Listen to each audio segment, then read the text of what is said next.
ಕೇವಲ ನಿಮ್ಮ ಅಧಿಕಾರದ ಲಾಲಸೆಗಳಿಗೋಸ್ಕರ ನೀವು ಇವತ್ತು ಇಂಥ ನೀಚವನ್ನ ಚರ್ಚೆ ಮಾಡುವಂಥ ಮಟ್ಟಕ್ಕೆ ಇವತ್ತು ವಿಧಾನಮಂಡಲದ ಅಧಿವೇಶನವನ್ನು ತಗೊಂಡ್ಬಂದಿದ್ದೀರಾ ಅಂತ ಹೇಳಿದ್ರೆ ಅಲ್ಲಿರ್ತಕ್ಕಂಥ ಎಲ್ಲ ಶಾಸಕರಿಗೂ ಪಕ್ಷಾತೀತವಾಗಿ ಹೇಳ್ತಾ ಇರೋದು ನಿಮಗೆಲ್ಲ ನಾಚಿಕೆ ಆಗಬೇಕು.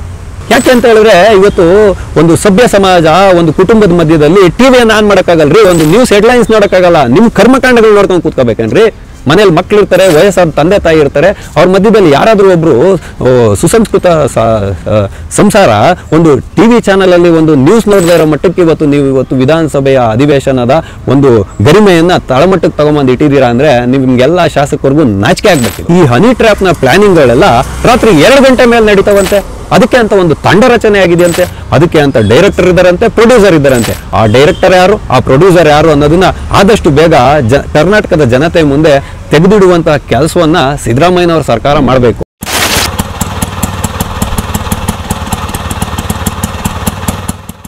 ಟಿವಿ ವಿಕ್ರಮದ ಸಮಸ್ತ ವೀಕ್ಷಕರಿಗೆ ಆಟೋವಾಲ ಕಾರ್ಯಕ್ರಮಕ್ಕೆ ಆತ್ಮೀಯವಾದ ಸ್ವಾಗತ. ನಾನು ನಿಮ್ಮ ಜಯಂತ್ ಪಾಂಡೆ.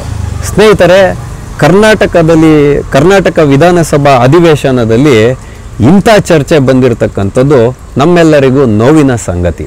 ಕರ್ನಾಟಕದ ವಿಧಾನಸಭಾ ಅಧಿವೇಶನಕ್ಕೆ ಇಂಥ ಪರಿಸ್ಥಿತಿ ಬರಬಾರ್ದಾಗಿತ್ತು. ಯಾಕೆ ಅಂತ ನಾನು ನಿಮ್ಮ ಮುಂದೆ ವಿವರಣೆಯನ್ನು ಮಾಡ್ತೀನಿ.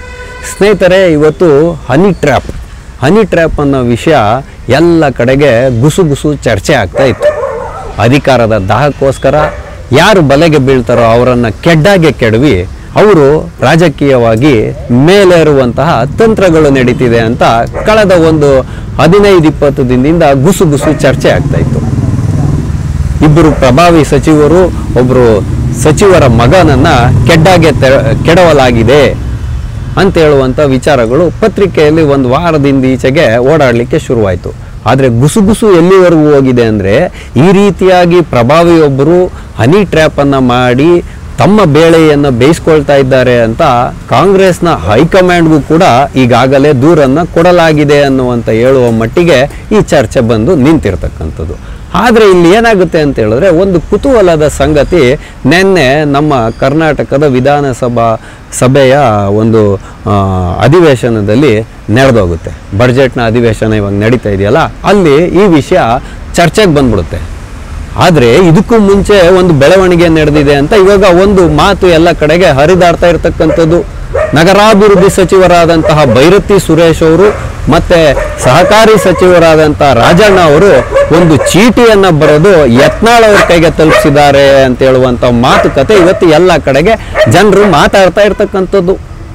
ಹನಿ ಟ್ರ್ಯಾಪ್ನ ಬಗ್ಗೆ ನೀವು ವಿಚಾರವನ್ನು ಎತ್ತಿ ಆಮೇಲೆ ನಾವು ದಾರಿಗೆ ತಗೊಂಡ್ಬರ್ತೀವಿ ಅದನ್ನು ಹೆಂಗೆ ಬೇಕೋ ಅನ್ನುವಂಥ ರೀತಿಯಲ್ಲಿ ಈ ಅಂಡರ್ಸ್ಟ್ಯಾಂಡಿಂಗ್ ಪಾಲಿಟಿಕ್ಸ್ ಇವತ್ತು ವಿಧಾನಸಭೆಯಲ್ಲಿ ನಡೀತಾ ಇರ್ತಕ್ಕಂಥದ್ದು. ಎಂಥದ್ರಿ ನಮ್ಮ ವಿಧಾನಸೌಧ ಕಟ್ಟಿದವರು ಎಂಥವ್ರು?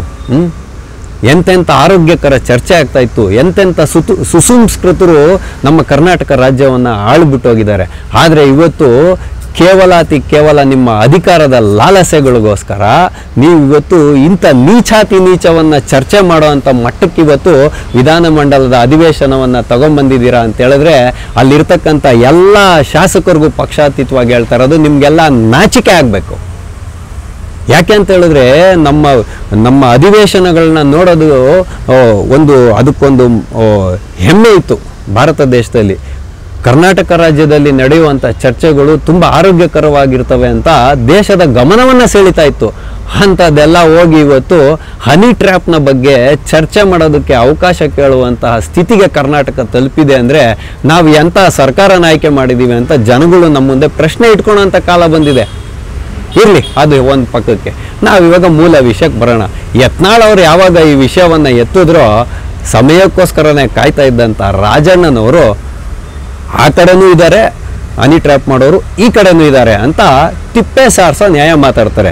ನಿಮ್ಗೇನಾದರೂ ಅದರಿಂದ ಅನಾನುಕೂಲ ಆಗಿದ್ರೆ ನೇರವಾಗಿ ಹೇಳ್ಬೇಕ್ರಿ, ಅದು ಧೈರ್ಯ. ನಿಮಗೆ ಈ ಕಡೆ ಪಕ್ಷದವ್ರ ಮೇಲೆ ಮೂಗು ತೋರಿಸಿ ಮಾತಾಡೋಕ್ಕೂ ನೇರವಾಗಿ ಬೆಟ್ಟು ತೋರಿಸಿ ಮಾತಾಡೋಕ್ಕೂ ಧೈರ್ಯ ಇಲ್ಲ. ನಿಮಗೆ ಬೇಕಾಗಿರ್ತಕ್ಕಂಥ ಸ್ಥಾನಮಾನಗಳೇ ಬೇರೆ. ಅದಕ್ಕೋಸ್ಕರ ನೀವು ಹವಣಿಸ್ತಾ ಇದ್ದೀರಾ. ಇಲ್ಲಿ ಯತ್ನಾಳ್ ಅವ್ರ ಕೈಲಿ ಚೀಟಿ ಕೊಟ್ಟಿದ್ದೀರಾ ಅಂತ ಹೇಳ್ತಕ್ಕಂಥದ್ದು ಇದು. ಅದಾದಮೇಲೆ ಈ ಹನಿ ಟ್ರ್ಯಾಪ್ನ ವಿಷಯ ಎಲ್ಲ ಮಾತಾಡಿದಾದ್ಮೇಲೆ ನೀವು ಮತ್ತೆ ಡಿ ಕೆ ಶಿವಕುಮಾರ್ ಅವ್ರ ಜೊತೆಯಲ್ಲಿ ಹೋಗಿ ಹಿಂಬದಿಯ ಸೀಟಲ್ಲಿ ಕೂತ್ಕೊಂಡು ಅರ್ಧ ಗಂಟೆ ಚರ್ಚೆ ಮಾಡಿದ್ದೀರಾ ಅಂತ ಹೇಳುವಂಥ ವಿಷಯವೂ ಕೂಡ ಇವತ್ತು ಪತ್ರಿಕೆಗಳಲ್ಲಿ ಬಂದಿರತಕ್ಕಂಥದ್ದು. ಅಂದರೆ ನೀವಿಲ್ಲಿ ಸದನದ ಸಮಯವನ್ನು ಹಾಳು ಮಾಡುವಂಥ ಒಂದು ತಂತ್ರಗಾರಿಕೆಯನ್ನು ಮಾಡ್ತಾ ಇದ್ದೀರಾ, ಅಥವಾ ನೀವು ಯಾರ್ಯಾರೊಟ್ಟಿಗೆ ಇವತ್ತು ಚರ್ಚೆಯನ್ನು ಮಾಡ್ತಾ ಇದ್ದೀರಾ ಅವರೊಟ್ಟಿಗೆ ಸಮಜಾಯಿಷಿಯನ್ನು ಮಾಡ್ಕೊಳ್ತಾ ಇದ್ದೀರಾ ಅನ್ನೋಂಥ ಪ್ರಶ್ನೆ ಬಂದಿದೆ. ನೀವು ಹೇಳಿದ್ದೇನೋ ಕರೆಕ್ಟು ಆಯಿತು, ಹೇಗೋ ನೀವು ಪರೋಕ್ಷವಾಗಿ ಆರೋಪ ಮಾಡಿದ್ರು ಪ್ರತ್ಯಕ್ಷವಾಗಿ ಆರೋಪ ಮಾಡಿದ್ರು ನಿಮ್ಮ ಮೇಲೇ ಆಪಾದನೆ ಬಂದಿದೆಯೋ, ನೀವು ಅಂತಹ ಬಲೆಗಳಿಗೆಲ್ಲ ಬೀಳೋರಲ್ವೋ, ನೀವೇ ಸ್ವತಃ ಮಾಧ್ಯಮಗಳಿಗೆ ಹೇಳಿಕೆ ಕೊಟ್ಟಂತೆ ನನ್ನ ಮೇಲೂ ಈ ರೀತಿಯಾದಂಥ ಪ್ರಯತ್ನಗಳು ನಡೆದಿರೋದುಂಟು, ಅವ್ರಿಗೆ ಹಿಡ್ಕೊಂಡು ಬಾರಿಸಿ ನಾನು ಆಧಾರಗಳನ್ನೆಲ್ಲ ಕೊಡಬಲ್ಲೆ, ದೂರು ಕೊಡಬಲ್ಲೆ, ಅದ್ರ ಕುರಿತು ತನಿಖೆ ಆಗಬೇಕು. 48 ಶಾಸಕರು ಆ ಕಡೆ ಈ ಕಡೆ ಇರೋರು ಎಲ್ಲರೂ ಕೂಡ ಇದ್ರ ಕೆಡ್ಡಾಗೆ ಬಿದ್ದಿದ್ದಾರೆ. ಇದರ ನಿರ್ಮಾಪಕರು ಯಾರು, ನಿರ್ದೇಶಕರು ಯಾರು ಅನ್ನೋದು ಜನತೆಗೆ ಗೊತ್ತಾಗಲಿ ಅಂತ ಹೇಳುವಂಥ ವಿಷಯವನ್ನು ನೀವು ಇವತ್ತು ಮುಂದೆ ಇಟ್ಟಿದ್ದೀರಾ. ಅದಕ್ಕೋಸ್ಕರ ನಾನು ನಿಮಗೆ ನಿಮ್ಮ ಎದೆಗಾರಿಕೆಗೆ ಮೆಚ್ಚುಗೆಯನ್ನು ಕೊಡ್ತೀನಿ. ರಾಜಣ್ಣನವರೇ, ನೀವು ಇನ್ನೊಂದು ಮಾತನ್ನು ಹೇಳಿದ್ರಿ, ನಾನೇನು ಇಂಥ ವಿಷಯಗಳಲ್ಲಿ ಸತ್ಯ ಹರಿಶ್ಚಂದ್ರನೂ ಅಲ್ಲ, ರಾಮನೂ ಅಲ್ಲ ಅಂತ. ಅದು ನಿಮ್ಮ ವೈಯಕ್ತಿಕ ವಿಚಾರ ಇರ್ಬೋದು, ನಿಮ್ಮ ಎದೆಗಾರಿಕೆಗೆ ಹ್ಯಾಟ್ಸ್ ಆಫ್. ನಿಮ್ಮ ಮಗನವರು ಕೂಡ ಇದೇ ವಿಷಯವನ್ನು ಮುನ್ನೆಲೆಗೆ ತಂದಿದ್ದಾರೆ. ನಮ್ಮ ಮೇಲೆ ಮತ್ತು ನಮ್ಮ ತಂದೆಯವರ ಮೇಲೆ ಇದೇ ರೀತಿಯಾಗಿ ಪ್ರಯತ್ನ ನಡೆದಿತ್ತು, ಆದರೆ ನಾವು ಅಂಥದಕ್ಕೆಲ್ಲ ಬಲೆಗೆ ಬೀಳುವಂಥವರಲ್ಲ. ನಮ್ಮ ಹತ್ರ ಆಧಾರಗಳಿದೆ. ನಾವು ಅಧಿವೇಶನ ಮುಗಿದ ಮೇಲೆ ನಾನು ಕೂಡ ಹೋಗಿ ಹೈಕಮಾಂಡ್ಗೆ ದೂರನ್ನು ಕೊಡ್ತೀವಿ ಅಂತ.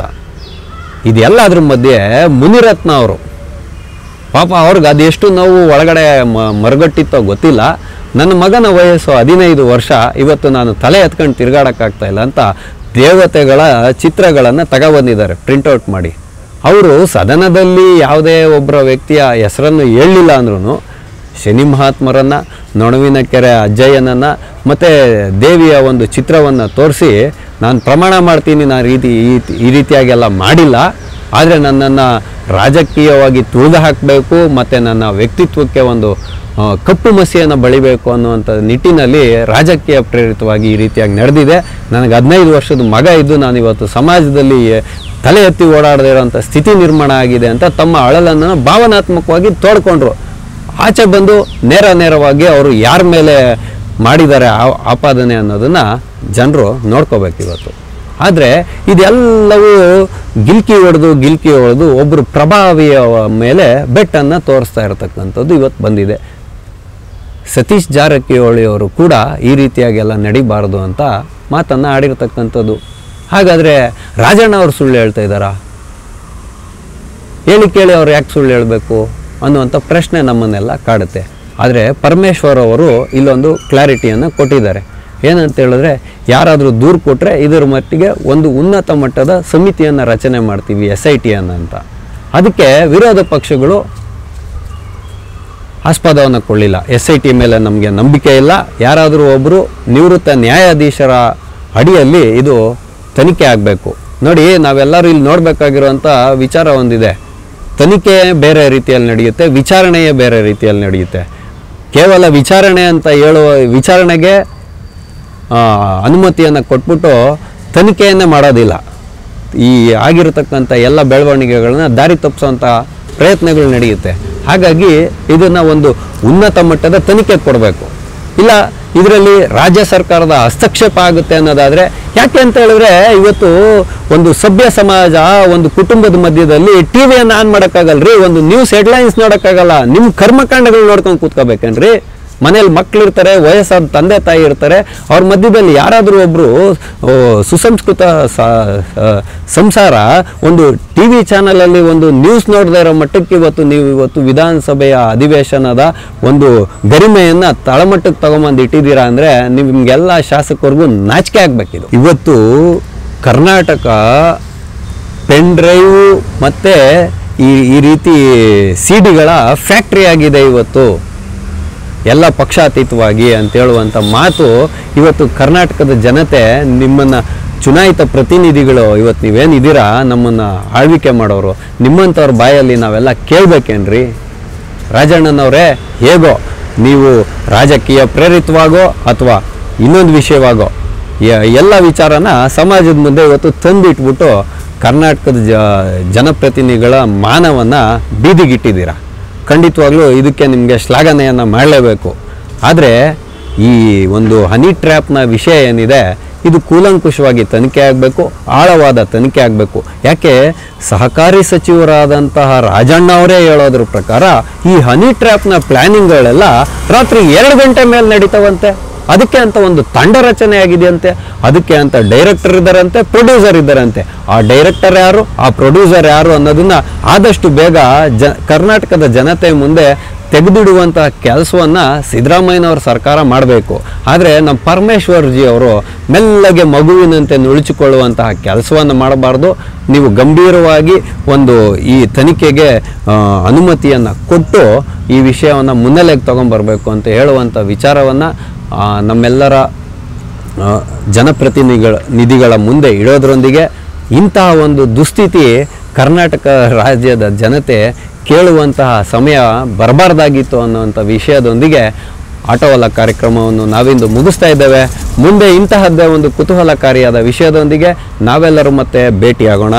ಅಲ್ಲಿವರೆಗೂ ಟಿ ವಿ ವಿಕ್ರಮವನ್ನು ಸಬ್ಸ್ಕ್ರೈಬ್ ಮಾಡೋದರ ಮುಖಾಂತರ, ನಿಮ್ಮ ಸದ್ವಿಚಾರಗಳನ್ನು ಕಾಮೆಂಟ್ ಮಾಡೋದರ ಮುಖಾಂತರ ಹಾಗೂ ಶೇರ್ ಮಾಡೋದರ ಮುಖಾಂತರ ನಮ್ಮನ್ನು ಪ್ರೋತ್ಸಾಹಿಸಿ. ಟಿವಿ ವಿಕ್ರಮ, ದೇಶ ನಿಮ್ಮ ಕೈಯಲ್ಲಿ. ಈ ಕಾರ್ಯಕ್ರಮ ನಿಮಗೆ ಇಷ್ಟ ಆಗಿದ್ದಲ್ಲಿ ಲೈಕ್, ಶೇರ್ ಹಾಗೂ ಕಮೆಂಟ್ ಮಾಡಿ. ಟಿವಿ ವಿಕ್ರಮದ ಕಾರ್ಯಕ್ರಮಗಳನ್ನು ನಿರಂತರವಾಗಿ ವೀಕ್ಷಿಸಲು ಸಬ್ಸ್ಕ್ರೈಬ್ ಮಾಡಿ, ಬೆಲ್ ಐಕನ್ ಒತ್ತಿ.